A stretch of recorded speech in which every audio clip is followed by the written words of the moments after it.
కేటీఆర్ గారికి ఏదో అవార్డు ఇవ్వాలి. ఎందుకంటే 10 సంవత్సరాలు ఇన్ని పదవులు అనుభవించిండు, కానీ ప్రజల కోసం చేసింది శూన్యం.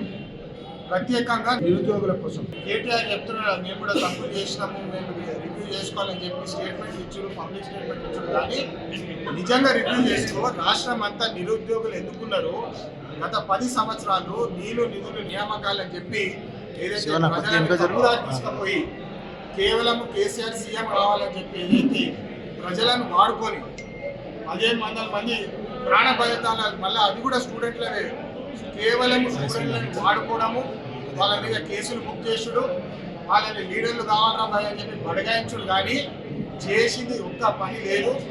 రాష్ట్రం అంతా నిరుద్యోగులు ఉన్నారంటే ఈరోజు ఆ ఘనత కేటీఆర్ గారితో జరుగుతుంది. ఎందుకంటే ఐటీ మినిస్టర్ అయితే నువ్వు ఏం చేసినావు, అసలు సిగ్గుండాలి ఇప్పుడు బయటకు వచ్చి మాట్లాడడానికి. ఈరోజు మేము ప్రజాపాలనలో వివేక్ గారు ఏటీసీ సెంటర్లు పెట్టి దాదాపు 25,000 ఉద్యోగాలు తెచ్చే అవకాశాలు ఉన్నాయి. కానీ అది చూడక తిన్నది అడగకుండా కేటీఆర్ బ్యాచ్ మొత్తము ఇట్లా కామెంట్లు చేసి ప్రజలను తప్పుదారిలో తీసుకుపోయే ప్రయత్నం ఏదైతే చేస్తున్నావు మేము ఊరుకోము.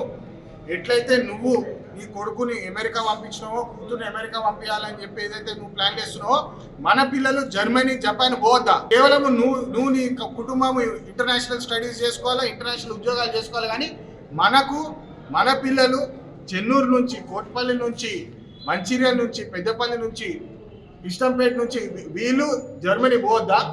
వాళ్ళు ఫ్లైట్ ఎక్కొద్దా? వాళ్ళు పోయి ఉద్యోగాలు చేయొద్దా? ఆడ కేవలము ప్రజలని, యువతని తప్పుదారిలో తీసుకుపోయే ప్రయత్నము కేటీఆర్ చేస్తున్నాడు. రాజకీయాలు ఆపు.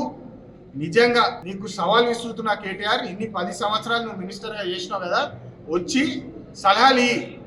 నిజంగా నువ్వు ఏమైనా పని చేసినావు అంటే, ఏమైనా చిత్తశుద్ధి ఉంటే వచ్చి ఉద్యోగాలు ఎట్లా తీసుకురావాలో మాతో పని చేయి.